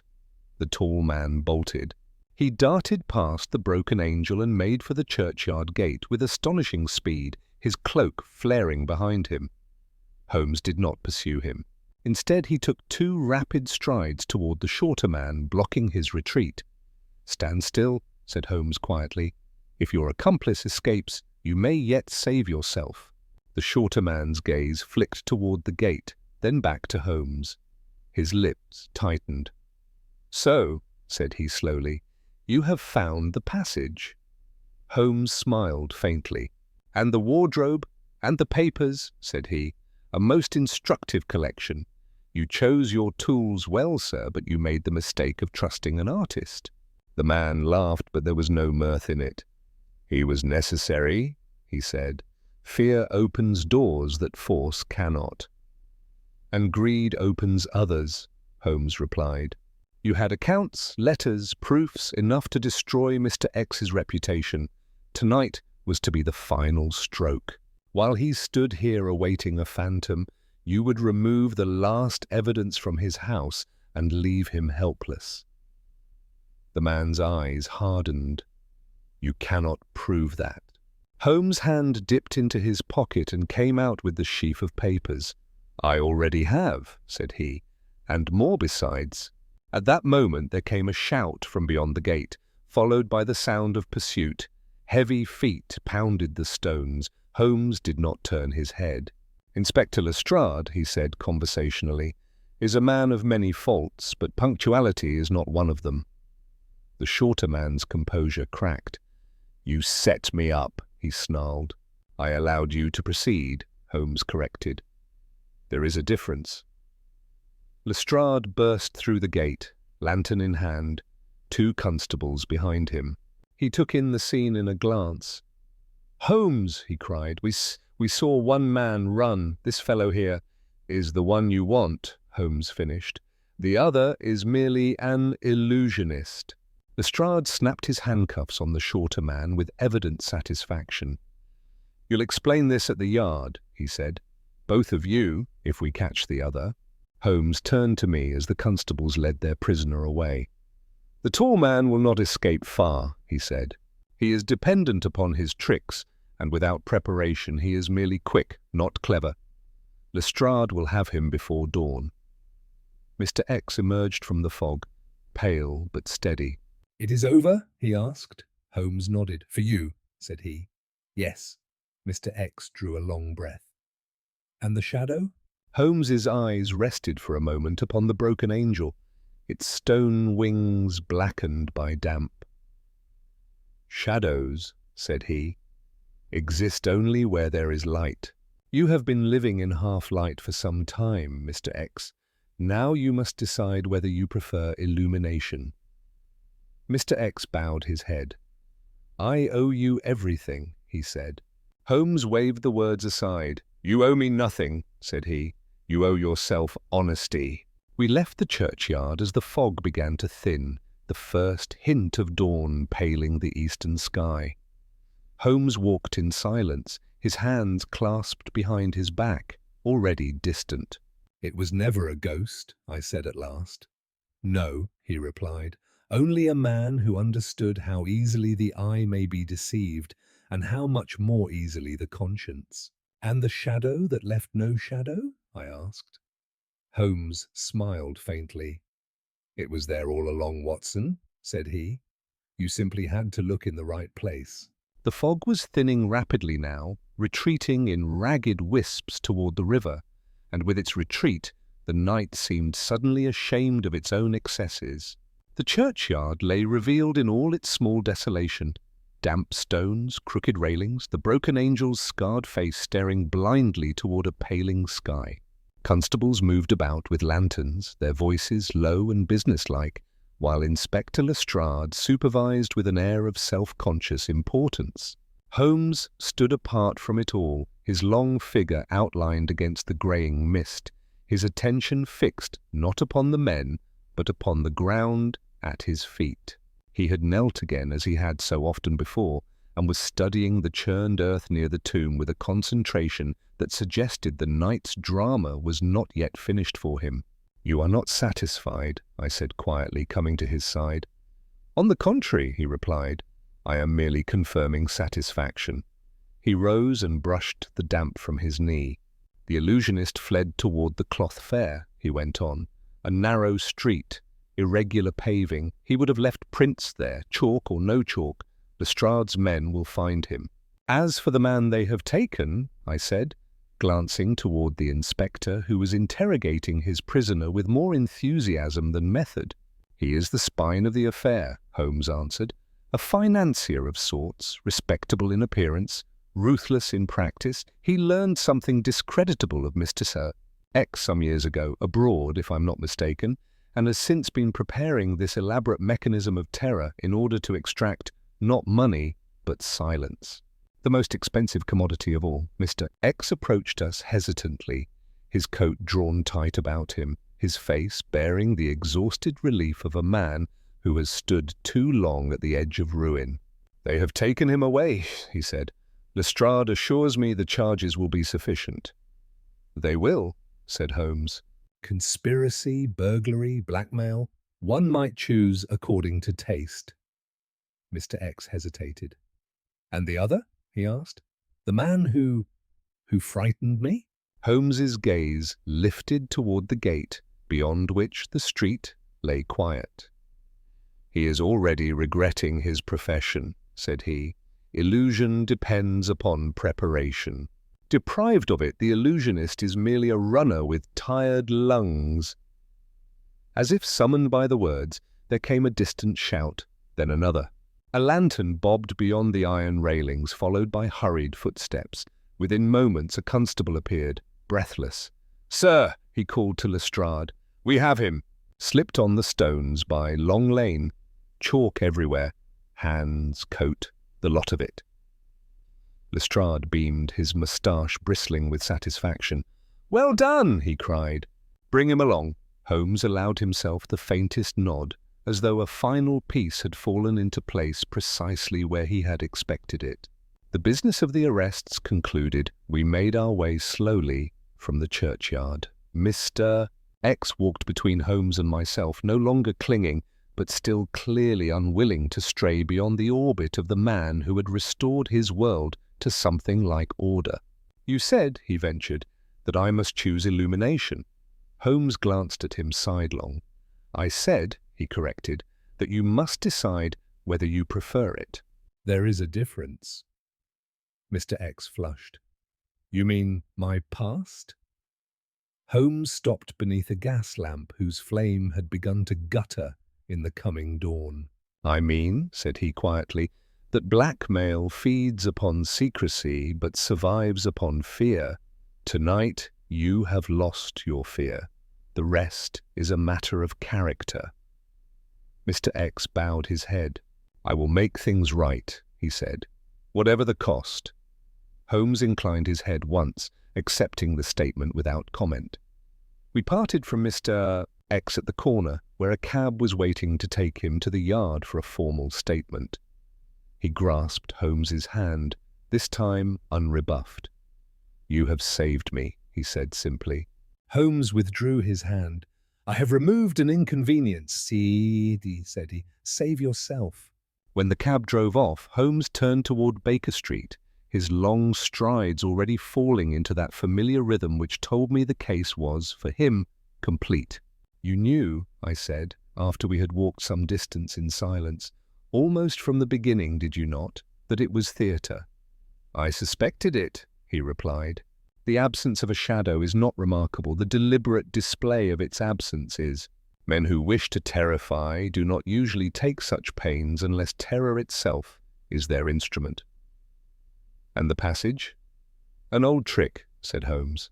"Houses built in rows often conceal forgotten spaces. A man with access and imagination can make them useful. Our villain combined architecture, optics and psychology. A respectable crime. A dangerous one. Only to the unobservant." We reached Baker Street just as the sky brightened to a thin, colourless blue. Mrs. Hudson, peering from the doorway, started at the sight of us. "Mr. Holmes, Dr. Watson, I was half afraid." "All is well, Mrs. Hudson," Holmes said, "and we shall require breakfast." She retreated, murmuring, and Holmes shed his coat, laying it with care upon the back of his chair. He moved at once to the mantel and examined the mirror we had left earlier, his fingers tracing its frame. "You noticed something there," I said. He nodded. "A smear of chalk," he replied, "placed deliberately at a height where the eye would catch it in reflection, but not directly. The illusionist wished to announce his presence without substance, an artist's flourish. And you let it continue." Holmes sank into his chair and closed his eyes briefly. "Sometimes," said he, "one must allow a man to finish his performance in order to see the machinery, Mrs. C." Hudson returned with coffee, and Holmes poured himself a cup, stirring it absently. "The most curious aspect," he went on, "is how readily Mr. X accepted the supernatural explanation. He is an intelligent man, yet fear narrowed his field of vision until he could no longer see the edges." "Fear," I said, "is persuasive." "More indeed," Holmes replied, "which is why it is so profitable." He sipped his coffee and grimaced. "Too strong." "You usually complain it is too weak," I observed. He opened his eyes and smiled faintly. "Then perhaps," said he, "we are both recovering." I watched him as the light strengthened beyond the windows, revealing the familiar clutter of our rooms, so ordinary and solid after the night's phantoms. The case would pass into the official records as a clever conspiracy, the illusionist's tricks dissected and exposed, the villain duly punished. Yet I could not shake the feeling that, had Holmes not been there to insist upon reason, I too might have been tempted to see something more than a man in a coat and chalk-dusted hands. Holmes finished his coffee and set the cup aside. "There will be no shortage of imitators," he said. London is full of men who mistake mystery for power. And you? I asked. Will you continue to dispel them? He shrugged. So long as they continue to cast shadows, said he, or pretend not to. With that he reached for the morning paper, already turning his mind to the next problem, while the first true daylight of the new day crept quietly into Baker Street, indifferent to shadows, real or imagined. The morning paper crackled softly in Holmes's hands as he skimmed its columns, yet I could tell that his attention was only partly engaged. There was a stillness about him, a certain inward listening, which I had learned to recognize as the after-sound of a case not yet fully settled in his mind. The fire had been coaxed back to life, and its warmth crept pleasantly through the room, but the memory of damp stone and midnight fog still clung to my thoughts. "You are uneasy," I said at last. Holmes did not look up. "I am incomplete," he corrected, "which is a far more irritating condition." "Incomplete?" I echoed. "The villains are taken, the mechanism exposed, the victim restored. What remains?" He folded the paper with deliberate care and set it aside. "Motivation," he said. "Not in the broad sense, we have that, but in the particular. Our financier friend did not simply wish to silence Mr. X, he wished to humiliate him. Fear alone would have sufficed for blackmail. Theatre was added for pleasure." "Some men enjoy cruelty," I said. "Most do," Holmes replied dryly, "but few take such pains without a personal stimulus." There was a knock at the door before I could answer. Mrs. Hudson entered with a card upon her tray. "A gentleman to see you, Mr. Holmes," she said. "From the Yard." Holmes's eyes flicked to the card. "Lestrade," he murmured. "Show him up." The inspector entered moments later, his boots still bearing traces of last night's exertions, his manner caught between triumph and irritation. "Well, Holmes," he began, "you were right about your men. The illusionist sang like a lark once we showed him the chalk and the apparatus. Turns out he's been working the smaller theatres for years. Clever fellow, too clever." "And the other?" Holmes asked. Lestrade grimaced. "Stubborn," he said. "Admits nothing. Claims coincidence, but we've enough to hold him. The papers you found were the key." Holmes's gaze sharpened. "You examined them closely?" "Every line," Lestrade replied. "Dates, sums, initials. We matched them with transactions." "Solid enough?" Holmes leaned back. "And the origin of his knowledge of Mr. X?" Lestrade hesitated. "That's the curious bit," he said. "He claims he never met the man abroad. Says the information came through intermediaries." Holmes' fingers tapped once upon the arm of his chair. "Which intermediaries?" Lestrade shrugged. "Names he says he can't recall. Convenient, eh?" "Entirely," said Holmes. Lestrade shifted his weight. "There's something else," he added. "The illusionist mentioned a rehearsal." Holmes's eyes lifted. "A rehearsal?" "So he says," Lestrade went on. "Claims they tried the trick once before, weeks ago, somewhere else, not Mr. X's house." "Where?" Holmes asked. Lestrade shook his head. He wouldn't say, only that it failed, that the man they meant to frighten wasn't frightened enough. Holmes rose abruptly. "Then," said he, "there is another victim." Lestrade frowned. "We checked recent complaints, nothing of the sort." "You would not," Holmes replied. "A man who resists fear does not complain. He prepares." He reached for his coat. "Watson with me," Lestrade spluttered. "Holmes, surely—" "You may remain here and enjoy your paperwork," Holmes said curtly. "If I'm correct, there is a man in London this morning who is either about to be silenced or about to strike back." We were out the door before Lestrade could protest. The cab ride was short and brisk. Holmes gave an address in Bloomsbury, a quieter quarter where respectability wore a thinner mask. As we drove, he explained his reasoning in that rapid, precise fashion which always came when his conclusions had crystallized. The illusionist was hired not for fear alone, but for deniability, he said. Our financier wished to avoid direct confrontation, but the rehearsal suggests hesitation, testing the effect. One man failed to react as expected. That man is dangerous. And you know where to find him? I know where such a man would be, Holmes replied. And why? The house we stopped before was modest but well kept, its brickwork clean, its curtains drawn back to admit the morning light. Holmes rang without hesitation. The door was opened by a middle-aged man with keen eyes and a clipped beard. He took in Holmes' appearance in a glance. "You are early," he said, "but I expected you." Holmes inclined his head. "Then you are wiser than most," he replied. "May we come in?" The man stepped aside. "I wondered how long it would take," he said, as he led us into a book-lined sitting room. The trick was clever, but not clever enough. "You were visited," Holmes said. "Yes," the man answered. "At night. A man without a shadow. And you were not afraid." The man smiled thinly. "I have seen worse in daylight." Holmes's gaze rested upon him with interest. "You recognized the apparatus," he said. "I recognized the intention," the man corrected. "I allowed him to perform, and then I followed him." Holmes's eyebrows rose. "Into the walls?" "Into the street," the man replied. "He panicked, left chalk everywhere. I took samples." He reached into a drawer and produced a small envelope. "Lime," he said. "Theatre grade." Holmes accepted it, his expression one of rare satisfaction. "And you traced it back," he said. "To a financier with ambitions beyond his scruples," the man answered. "I was preparing to confront him when your friend from the Yard arrested him." Holmes nodded slowly. "You did not come forward," he said. "No," the man replied. "I wanted to see who else he had targeted. Mr. X deserved to know." Holmes extended his hand.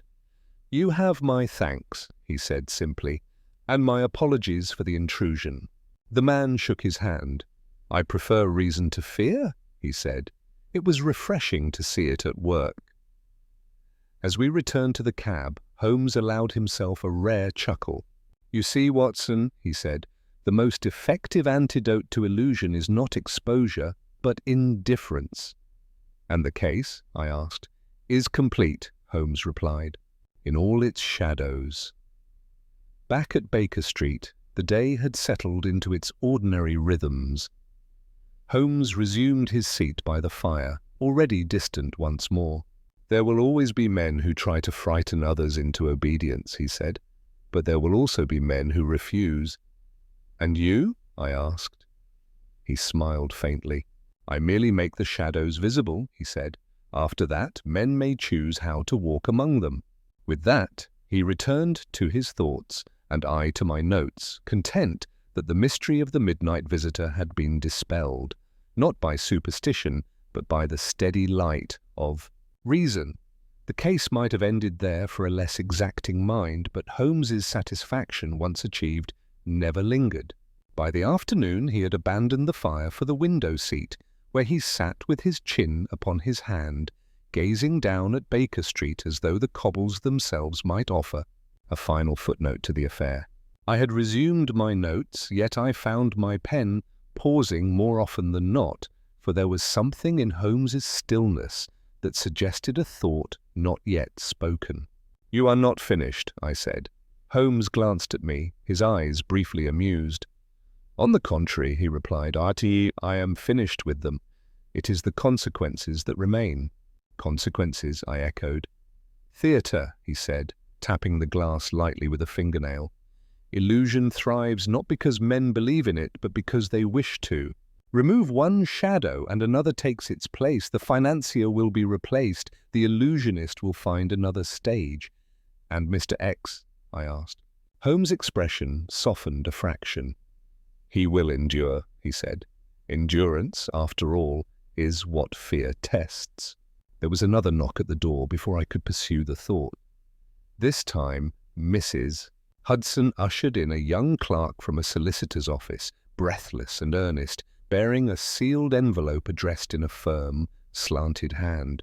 Holmes opened it at once. As he read, the faint smile returned. "From Mr. X," he said. "He has decided upon illumination."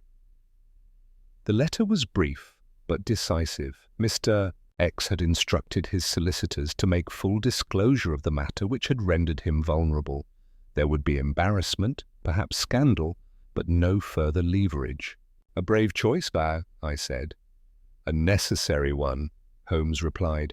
"Fear cannot be reasoned with while it is fed." He folded the letter and placed it carefully in his files. "That," said he, "is the true conclusion of the case." Yet as the afternoon wore on, a curious thing occurred. Holmes, who had professed completion, grew restless. He paced the room, stopped, paced again, and at last reached for his violin. The music that followed was subdued, almost contemplative, but threaded through it was a sharper note, a questioning refrain that rose and fell without resolution. I recognized it at once. "You are thinking of the illusionist," I said. Holmes's bow faltered for a moment. "I am thinking," he corrected, "of the pleasure he took in his work." You believe him dangerous still?" "I believe," said Holmes, "that men who mistake cleverness for superiority rarely abandon the mistake." The evening brought confirmation of his unease. Lestrade arrived again, this time without his earlier triumph. "The illusionist escaped," he said bluntly, "slipped custody during transfer, vanished." Holmes nodded as though he had expected nothing else. "Then he will attempt another performance, Bibo," he said. "And sooner rather than later," Lestrade scowled. "You make it sound inevitable." "It is," Holmes replied. "He has been unmasked, but not undone. He will wish to prove, to himself, if to no one else, that he is still invisible." "And how do you propose to stop him?" Lestrade demanded. Holmes smiled faintly. "By becoming his audience." That night, Holmes did not sleep. He sat by the window, the violin silent now, his attention turned inward. Near midnight, he rose suddenly and began to dress with purpose. "Watson," he said, "there is a theatre on Drury Lane advertising a revival of a certain illusion. I believe our man will be there." "And the police?" I asked. "Would be too obvious," he replied. "Illusionists fear ridicule more than arrest." We went out into the night once more, though the fog did not return to cloak us. London lay sharp and clear beneath the gas lamps, its shadows honest and unambiguous.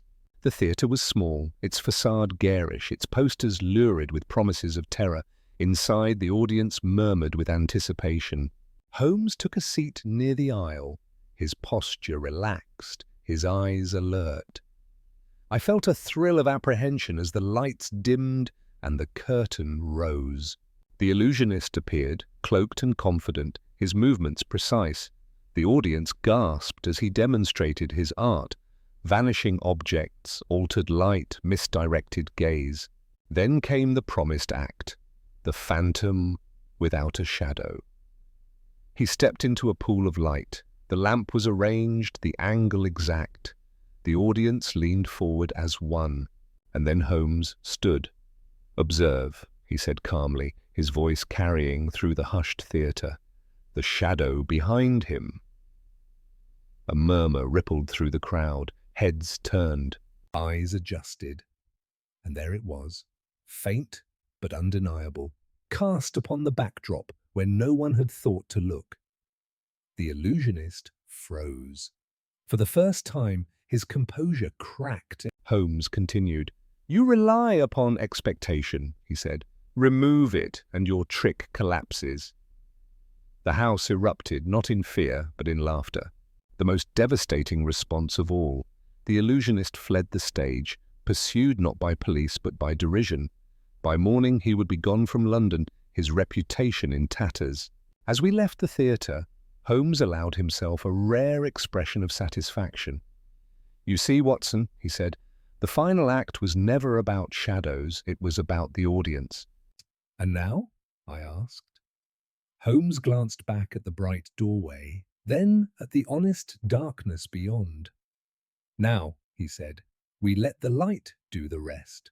And so ended the matter of the midnight visitor, not with chains or cells, but with the quiet certainty that illusion, once understood, can never quite reclaim its power. The reaction of the audience lingered with me long after we had stepped back into the cool night air. Laughter, once unleashed, has a peculiar cruelty of its own, and I could not help but wonder whether the illusionist, stripped not merely of his trick, but of the awe upon which his identity depended, had suffered a punishment more exacting than any magistrate might impose.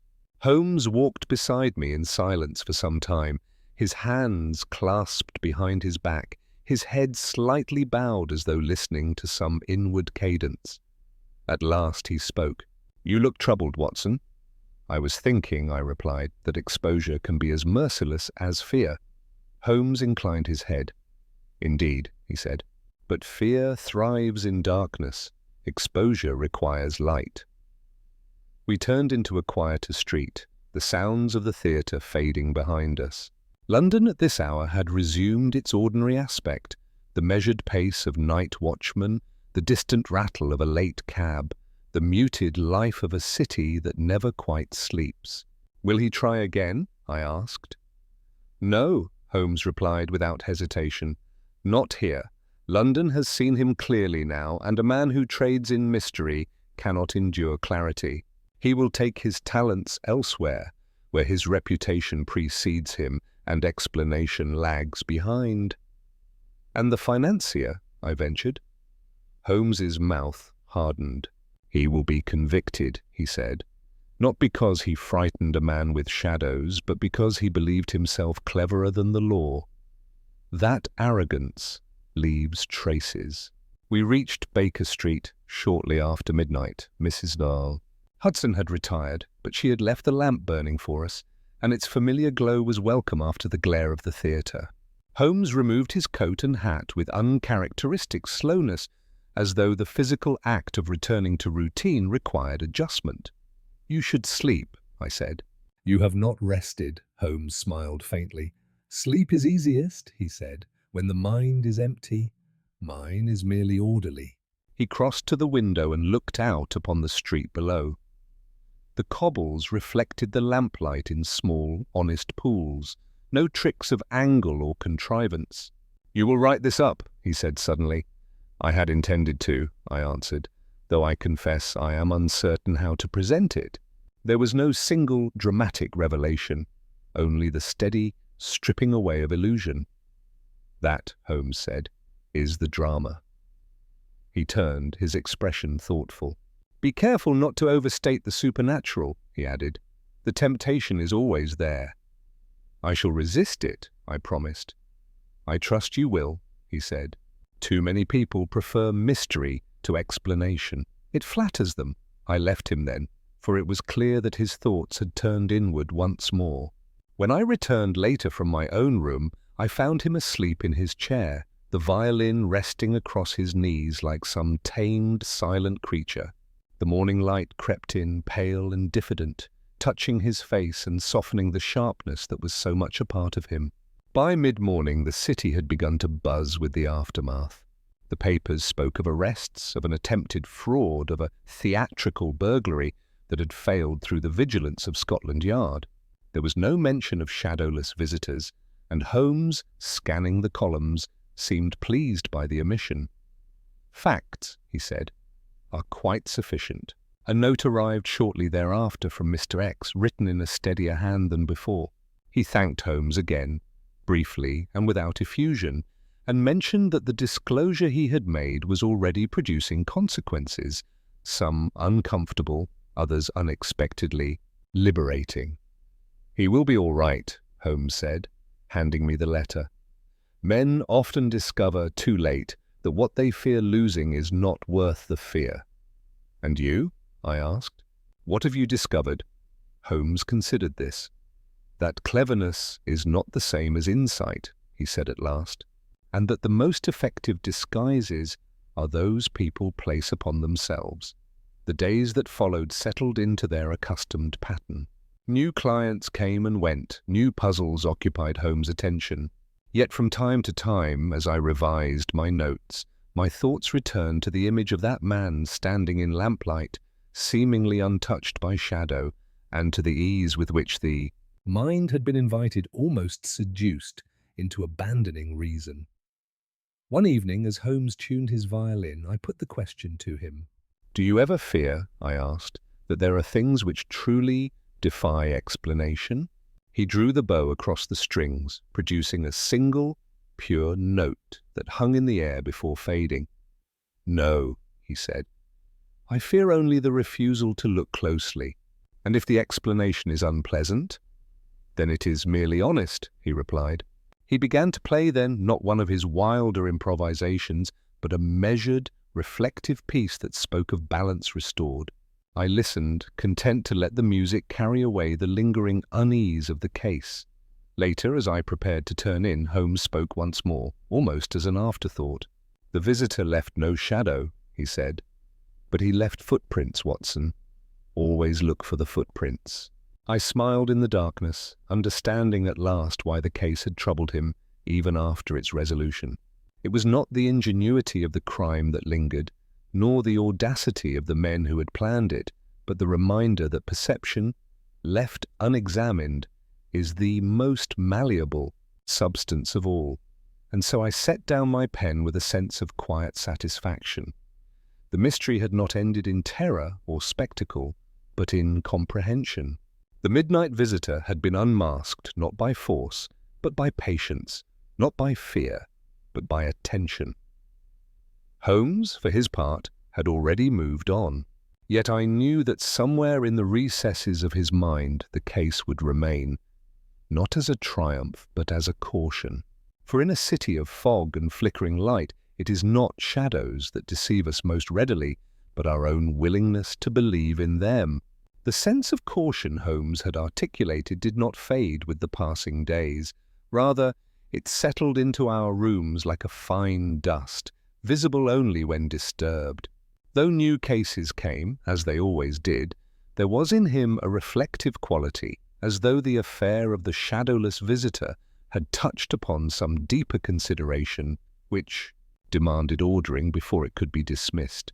One evening, nearly a fortnight after the events at St. Bartholomew's, we sat together in the quiet comfort of Baker Street. Rain tapped lightly against the windows, and the fire burned low. Holmes had been reading for some time without turning a page, his eyes resting upon the print, but his thoughts clearly elsewhere. "At the theatre," he said suddenly, "did you observe how quickly the audience turned?" "From awe to laughter," I replied. "Yes. That moment," he said, is the fulcrum upon which illusion balances. Fear holds only so long as the observer believes himself alone in it. Once shared, it dissolves." "You mean," I said, "that the illusionist's greatest mistake was confronting the crowd?" "Exactly," Holmes replied. "He mistook concealment for power. True power lies in understanding the observer." He rose and crossed to the mantel, where he adjusted the mirror slightly. An idle gesture, perhaps, yet one not without symbolism. "I have been thinking," he went on, "of how easily the mind accepts absence as mystery, a missing shadow, a silence where one expects sound. We are trained to interpret presence, not its lack." "That was the essence of the trick," I said. "It was the essence of the crime," Holmes corrected. "The trick merely made it visible." There came a knock at the door, and Mrs. Hudson admitted a messenger bearing a short note. Holmes read it and handed it to me. It was from Inspector Lestrade. The financier had been formally charged, his accomplice, the illusionist, having been apprehended 2 days after fleeing London, caught attempting to cross to the continent with false papers and a valise of theatrical devices. The trial would proceed quietly, without undue sensation. "Order," Holmes said, as I returned the note, "as it should be." "And the illusionist?" I asked. "He will exchange one audience for another," Holmes replied. "Prison is a difficult stage, but not without its spectators." We spoke little after that. The rain deepened and the fire sank to embers. I watched Holmes as he settled once more into his chair, his long fingers interlaced, his gaze fixed upon the dim reflection of the room in the window glass. "You know," I ventured, "there are many who would have preferred a more dramatic ending." Holmes's lips curved slightly. "Drama," he said, "is a luxury of ignorance. Truth is usually quieter." I considered this as I prepared for bed that night. The case had offered every temptation toward exaggeration, hidden passages, shadowless figures, midnight meetings among tombs. Yet Holmes had met each with the same unyielding insistence upon reason, reducing wonder to mechanism, terror to motive. The following morning brought a final, unexpected coda. A small parcel arrived unmarked, its wrapping plain. Holmes opened it with his customary caution. Inside lay the wooden frame of the illusionist's light shutter, neatly dismantled, and a short note written in a precise hand. "You were right. The audience is everything. I shall choose mine more wisely in future." Holmes read it once, then placed both note and apparatus into the fire. The wood caught slowly, curling inward as the blackened material shriveled and vanished. "A confession?" I asked. "A concession," Holmes replied, "and an admission of defeat. That will suffice." As the last fragments burned away, he closed the grate and turned back into the room. "There is a particular danger," he said thoughtfully, "in mistaking cleverness for wisdom. The illusionist believed that because he could deceive the eye, he could command the mind. He forgot that minds, once alerted, are less easily led." "And you?" I asked. "What do you command?" Holmes smiled faintly. "Attention," he said, "nothing more." The day unfolded with its usual demands, and before long Holmes was engaged once more in the pursuit of some new abstraction, the midnight visitor relegated to the orderly archives of his memory. Yet for myself the case lingered, not as a sensation, but as a lesson. London, for all its lamps and engines, remains a city of shadows. Men pass each other daily bearing secrets as heavy as guilt and as light as fear. It is not the darkness itself that misleads us, but the stories we tell ourselves about it. In the weeks that followed, I completed my account, resisting, at Holmes' unspoken insistence, the temptation to embroider. I set down facts as they occurred, deductions as they were made, and conclusions as they earned their place. If the tale lacked spectacle, it possessed something better: coherence. One evening, as I read aloud a portion of the manuscript, Holmes interrupted me. "Do not forget," he said, "to note that the shadow was never absent. It was merely displaced." I amended the line at once. "Yes," I said, "that seems important." "It is the whole point," he replied. When at last the manuscript was complete, Holmes glanced at it briefly before returning it to me. "You have done it justice," he said. "Which is to say, you have not made it strange." I took that as praise, and so I leave the matter there. No ghost walked Baker Street, no supernatural horror stalked Grosvenor Square. There was only a man who understood how light falls, another who understood how fear grows, and one, Sherlock Holmes, who understood how both may be undone by the patient. Application of reason. The midnight visitor did not leave no shadow. He left something far more revealing, the trace of a mind that believed absence itself could be made into a weapon. Holmes showed, once again, that the surest defense against such weapons is not courage alone, but clarity. In a world so eager to be deceived, that may be the greatest deduction of all. The matter might well have ended there, neatly docketed and consigned to memory, had Holmes been a man content with conclusions merely because they satisfied the intellect. Yet I have often observed that his true resolutions occur not at the moment when the culprit is unmasked, but later, when the implications of the case have been weighed, turned, and set in their proper proportion. It was on such an evening, quiet and unremarkable, that the final shape of the affair revealed itself. We sat once more in our sitting room at Baker Street. The gas burned steadily, the street below murmured with its accustomed life, and the world, so far as it touched us, appeared orderly again. Holmes lay upon the sofa in his habitual attitude, his eyes half closed, his fingers steepled beneath his chin. I had been rereading my account of the case, making the last marginal corrections, when he spoke. "You have been careful," he said, without opening his eyes, "to present the illusionist as a subordinate figure." "I thought it accurate," I replied. He was employed, not the architect of the scheme.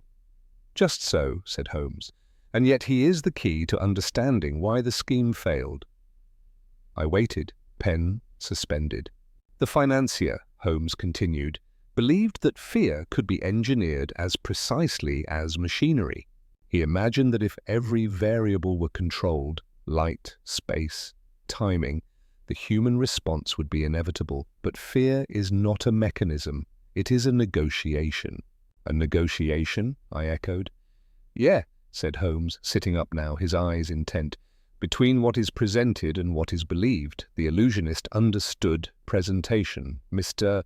X, once guided, learned to question belief. The financier understood neither. I considered this. And the rehearsal? I asked. The earlier attempt? Holmes nodded. That was the moment of his undoing, he said. When the trick failed to terrify its first subject, he should have abandoned it. Instead, he refined it. That is the hallmark of arrogance, to mistake resistance for a flaw in execution rather than a flaw in premise. He rose and paced slowly to the window, looking out upon the lamplit street. The visitor left no shadow, he went on, because the absence itself was meant to dominate the observer's mind. It was a command, do not look further. Mr. X obeyed at first. Others might have obeyed entirely, but one man did not, and that was enough to unravel the design. You mean the man in Bloomsbury? I do, Holmes replied. He was not part of the plan, yet he was essential to its failure.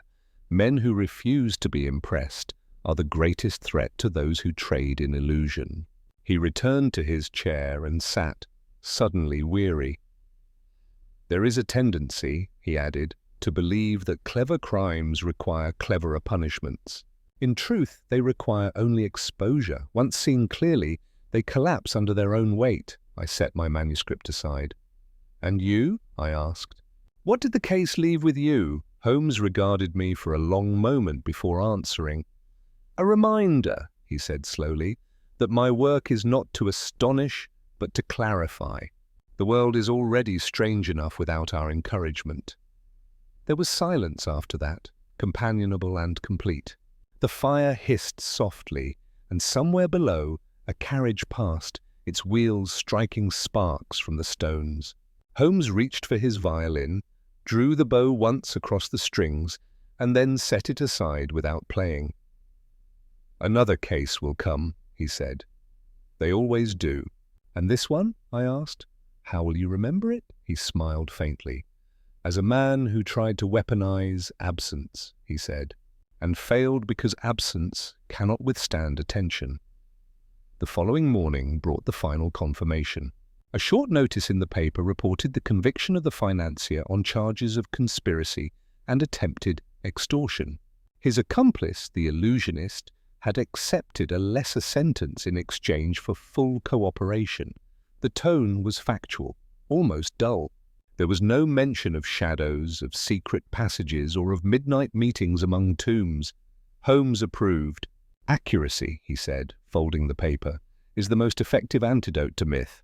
I sent my manuscript to the publisher later that day, confident that it contained no exaggeration beyond the inherent drama of truth. When I returned, Holmes was already immersed in another problem, his mind moving on with that restless efficiency which defined him. Yet as I watched him, I understood that the case of the midnight visitor had left its mark, not as a triumph, but as a reaffirmation of principle. Holmes had not merely solved a puzzle, he had restored perspective. He had reminded a frightened man that fear loses its power when examined, and shown a calculating one that deception, however elaborate, cannot survive sustained scrutiny. If there is a single lesson to be drawn from the affair, it is this. Mysteries do not persist because they are impenetrable, but because we hesitate to question them. The shadow that seemed so dreadful in the lamplight proved in the end to be no more than a misdirection, one that vanished the moment someone thought to look where it truly fell. Holmes himself would have dismissed such reflections as sentimental, but I record them here because they capture the essence of his method more faithfully than any catalogue of deductions. He does not conquer darkness. He refuses to be impressed by it. And so the midnight visitor passed into obscurity, his greatest trick undone not by force nor by fortune, but by a simple insistence on seeing clearly. London went on, as it always does, casting its honest shadows beneath the lamps, indifferent to those who would manipulate them. As for Sherlock Holmes, he returned as ever to his work, calm, detached, and quietly vigilant, ready to remind the world, should it forget, that no shadow is truly without a bornia source, and no mystery survives the steady light of reason for long.